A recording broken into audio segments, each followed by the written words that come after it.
Oke, Le. Welcome channel to my back.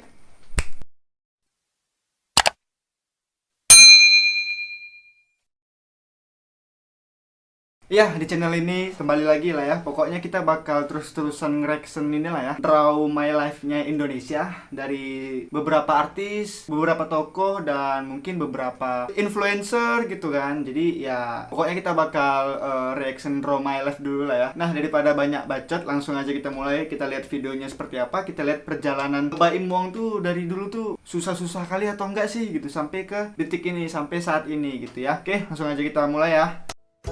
Hai, selamat datang kembali di channel Draw My Life Indonesia. Selamat datang. Baim Wong lahir di Jakarta 27 April 1981. Ia merupakan anak bungsu dari 5 bersaudara. Ayahnya bernama Johnny Wong dan ibunya bernama Kartini Marta Atmaja. Baim lahir dengan nama lengkap Muhammad Ibrahim. Ia menghabiskan masa kecil hingga dewasa di Jakarta, hingga akhirnya berkuliah di Universitas Katolik Atmajaya Jakarta. Baim sempat Rupanya nama lengkapnya Baim Wong itu sebenarnya Muhammad Ibrahim ya. Nah, Wongnya itu tadi sempat aku dengar itu adalah nama atau kayak nama belakang bapaknya lah gitu ya. Mungkin dia untuk nama selebnya atau nama panggungnya lah gitu ya. Dia menggunakan yang pertama namanya sendiri untuk di awal kan, panggilannya mungkin ya kan Ibrahim dipanggil Baim kan gitu. Kemudian untuk yang akhirnya nama belakangnya itu dipakai dari belakang nama bapaknya juga, yaitu Wong. Mungkin gitulah ya. Tapi Muhammad Ibrahim bukannya kayak namanya Arif Muhammad ya? Nggak tahu lah ya. Oke, kita lanjut ya. bercita-cita sebagai seorang penerbang di Tentara Nasional Indonesia Angkatan Udara. Namun sayang, ia gagal karena ada salah satu persyaratan yang tidak bisa ia penuhi.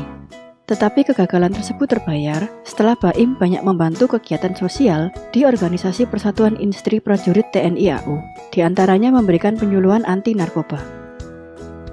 Dulu Baim justru lebih tertarik dengan olahraga biliar dibandingkan dengan dunia hiburan. Waktu usia 20-an, pernah suatu kali Baim memilih kabur dari rumah selama kurang lebih 6 bulan.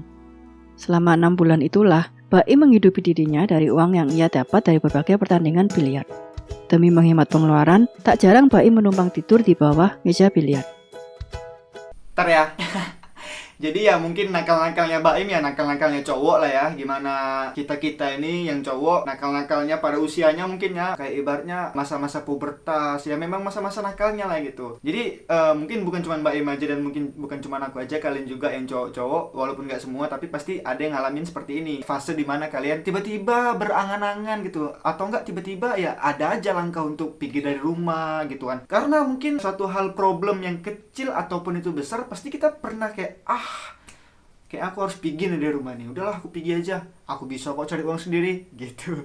Oh ya, jadi sebelumnya itu Baim pernah mencoba gitu ya terjun ataupun masuk ke dalam dunia permiliteran, yaitu TNI Angkatan Udara. Namun ya sangat-sangat disayangkan dia gagal gitu. Dia nggak berhasil. Mungkin ada salah satu tes yang dia nggak lulus atau memang nggak bisa lah untuk mencapai ke tahap selanjutnya sehingga dia gagal. Nah, mungkin dari situ dia mulai hidupi jalan dia seperti biasanya, tapi ada problem sehingga dia harus pergi dari rumah dan ya inilah memainkan hobinya, yaitu ya olahraga biliar gitu ya. Cukup keren sih gitu, tapi ya mungkin agak taruhan, nggak tahu lah ya. Pokoknya dia menghasilkan uang dari sini dan ya demi menghemat biaya tuh katanya dia sampai tidur di kolong meja biliarnya gitu demi menghemat budget gitu ya. Jadi dia tidur di situ gitu. Oke, kita lanjut lah ya. Pada tahun 2002, Baim pertama kali muncul di televisi bermain sinetron Tunjuk Satu Bintang. Sayangnya laki-laki langka Baim belum sepenuhnya mendapat restu dari orang tuanya, terutama sang ayah. Ayah Baim kala itu ingin anak bungsunya untuk fokus menyelesaikan kuliah. Tak lama membintangi sinetron Tunjuk Satu Bintang, Baim kembali bermain sinetron lainnya berjudul 7 Tanda Cinta. Pada saat inilah ia merasa dunia entertainment memang bukan dunianya, apalagi ayahnya masih belum memberikan dukungan. Akhirnya, setelah 2 sinetron pertamanya tersebut, Baim memutuskan untuk berhenti dari dunia keartisan. Meski pada awalnya sempat mantap, memutuskan untuk tak ingin menekuni pekerjaan sebagai artis, nyatanya takdir Baim Wong memang berada di dunia hiburan. Sahabat Baim yang juga sesama artis, Teuku Seki, mencoba membujuk Baim untuk kembali di dunia hiburan tanah air. Setelah vakum di dunia hiburan selama beberapa tahun, akhirnya pada tahun 2005, Baim kembali menghiasi layar kaca. Di tahun tersebut, Baim kembali bermain sinetron yang berjudul Jangan Berhenti Mencintaiku. Namun setelah kembalinya Baim ke dunia hiburan, jalan yang ia lewati tidaklah mudah. Setelah vakum cukup lama, ia harus kembali mengikuti banyak proses casting, dan tak semua casting yang ia ikuti langsung berhasil.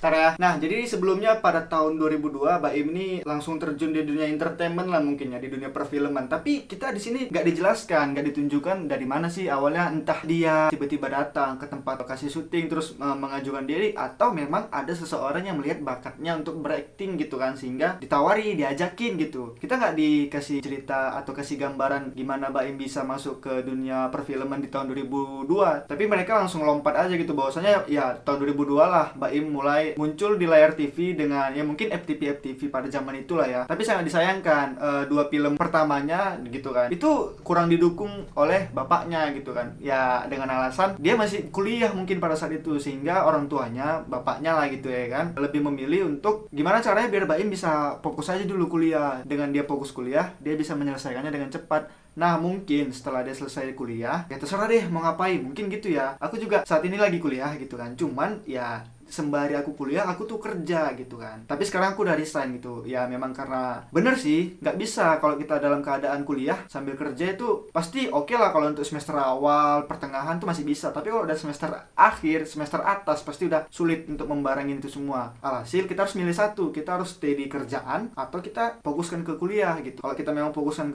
ke kuliah ya kita keluar dari dunia pekerjaan gitu. Tapi kalau misalnya kita memang lebih suka di dunia pekerjaan kita yang udah kita dudukin saat ini, mungkin kita bisa aja ninggalin kuliah kita atau kita ngambil cuti gitu. Mungkin itu yang ditakutkan orang tuanya Baim atau orang tua kita gitu. Ketika kita lebih nyaman di dunia pekerjaan, alhasil kita apa ya, kayak terbengkalai gitulah pendidikan. Karena kan pendidikan itu wajib, kita wajib menuntut ilmu. Namanya aja udah menuntut, kita ya kita harus menuntut itu ilmu, itu gimana cara kita tuntut itu gitu. Jadi apalagi dengan gelar mungkin ya, gelar sarjana gitu, mungkin orang tua apalagi pada zamannya lah melihat anak sarjana tuh rasanya udah seneng kali gitu, seneng pakai banget lah gitu ya. Oke ya, kita lanjut ya.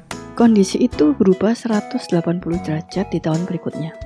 Pada tahun 2006, Baim mendapat banyak tawaran untuk bermain sinetron, yaitu Cincin, Benci Bilang Cinta, Kau Masih Kekasihku, dan Bukan Diriku. Berkat kepiawaiannya dalam berakting, nama Baim pun makin tenar dan dikenal masyarakat. Ia juga pernah menjadi bintang video klip di lagu Perawan, Mujizat Cinta, dan Merinding. Baim pun pernah menjadi bintang iklan Honda Vario dan Carfil. Hingga akhirnya pada tahun 2012, Baim mendapatkan peran pertamanya di layar lebar. Film pertama yang ia bintangi berjudul Dilema, dan berkat film ini pula, Baim berhasil meraih piala Indonesian Movie Awards 2012 dalam kategori aktor pendatang baru terfavorit. Setelah tahun ini, Baim juga banyak menerima tawaran untuk bermain film, sinetron, dan juga FTV. Pria dengan tinggi 176 cm ini juga menjadi seorang presenter pada tahun 2014 hingga 2015 di acara TV Baim Kakak Jaim, lalu acara Dahsyat di tahun yang sama, serta acara Biang Rumpi No Secret di tahun 2015 hingga 2016. Keberhasilan Baim di dunia hiburan berlawanan dengan hubungan asmaranya. Sebelum menikah dengan Paula, Baim dikenal sering bergonta-ganti pasangan. Mulai dari Marsyanda, Fairuz Rafiq, Yaslin Wang, hingga artis muda Feby Palwinta. Iya, namanya juga orang ganteng kan ya. Ganteng, good looking, good money gitu ya. Bahkan oleh netizen sebagai Presiden Jomblo Indonesia. Presiden Jomblo Indonesia. Hingga takdir telah mempertemukannya dengan model cantik Paula Verhoeven. Tak lama bagi mereka untuk melakukan pendekatan. Pada tanggal 22 November 2018, Baim dan Paula resmi menikah. Dan pada tanggal 27 Desember 2019, Baim dan Paula berbahagia dengan kehadiran putra pertama mereka yang diberi nama Keanu Tiger Wong. Kini tak hanya sebagai aktor, Baim Wong juga bergelut sebagai konten kreator di YouTube. Bersama sang istri Paula Verhoeven, Baim membuat channel YouTube yang dinamai Baim Paula. Saat ini channel Baim Paula sudah memiliki lebih dari 9,3 juta subscriber dan menempati urutan ke-12 di Indonesia. Menurut noxinfluencer.com, channel YouTube Baim Paula memiliki penghasilan sekitar 839 juta hingga 2,9 miliar per bulannya. Gila ya. Pemasukan lain yang didapatkan Baim adalah dari bisnis-bisnisnya, antara lain Bakpia Wong Jogja, Batik Wong Jogja, Bakmi Wong, Balikpapan Premium, Johnny Wong Skater, Coco & Co, yang dijalankan Baim bersama beberapa sahabatnya, dan Quinto Gelato Cakes yang baru dibuka pada 2019 bersama Paula. Liquid belum ya? Tak heran jika sekarang pundi-pundi rupiah Baim terus mengalir. Dari Baim kita belajar bahwa sesuatu yang awalnya tidak kita sukai, belum tentu menjadi sesuatu yang pasti gagal jika kita lakukan. Kuncinya hanya terus mencoba dan pantang menyerah. Terima kasih sudah menonton video ini hingga akhir. Jangan lupa like, subscribe, dan komen di kolom komentar apabila ada artis atau tokoh yang ingin kalian tonton selanjutnya.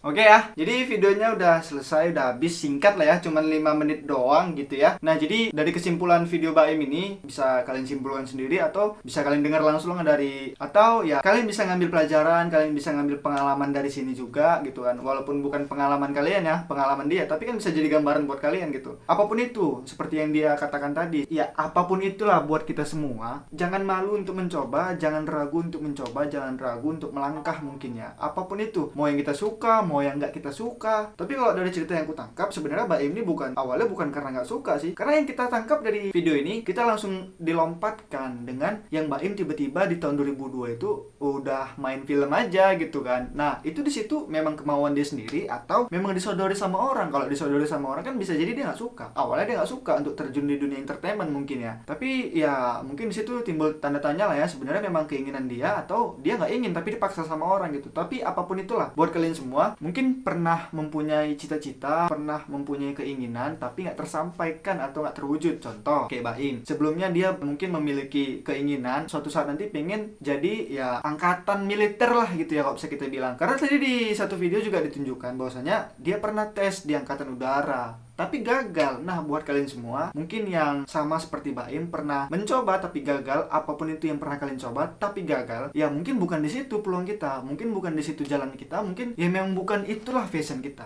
Nah, mungkin Baim telah menemukan passionnya di dunia perfilman atau ya persinetronan gitu kan awalnya. Pokoknya di dunia entertainment lah, ya mungkin itu passionnya gitu. Dia berhasil menguasai passionnya, mengenali passionnya gitu kan. Ya kita nggak tahu sih, kita bisa kalian gambarin lah gimana Baim jadi angkatan militer gitu ya. Mungkin secara badan sih sekarang ya oke-oke aja, cocok-cocok aja, apalagi tingginya kan ya mungkin. Tapi kan kita dulu nggak tahu gimana kondisi Baim gitu. Nah, mungkin ada salah satu tes yang nggak bisa dia lewati sehingga dia gagal. Tapi ya Tuhan punya rencana lain yang lebih baik. Dia bisa sukses, karirnya yang dulu awal-awal main film, walaupun dia sempat vakum 3 tahun lah gitu ya, dia mulai lagi di 2005. Ya itu kan pasti ada lika-liku, nggak semudah itu juga. Tapi apapun itu dia berhasil dengan kemampuan aktingnya, dengan kemampuan dia mungkin ya di dunia entertainment tuh sangat menarik lah, menarik perhatian untuk dunia perfilman atau dunia pertelevisian lah gitu.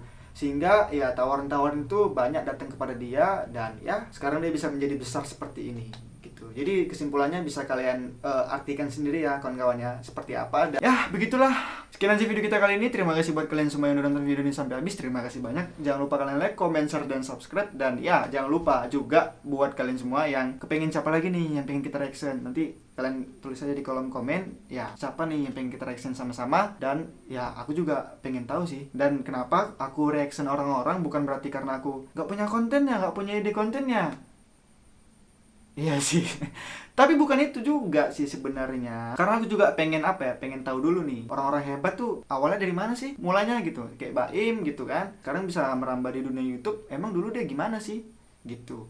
Kayak video sebelumnya kan gadgetin gitu. Ya awalnya dia cuma iseng-iseng di YouTube gitu. Jadi aku penasaran orang-orang hebat yang di YouTube, orang-orang besar di YouTube itu dulunya gimana sih gitu. Kita bahas sama-sama dan kita reaction sama-sama gitu. Sekali lagi aku bilang, mungkin ada idola kalian yang pengen kita reaction sama-sama, bisa ditulis di kolom komentar ya gitu. Oke, see you di next video.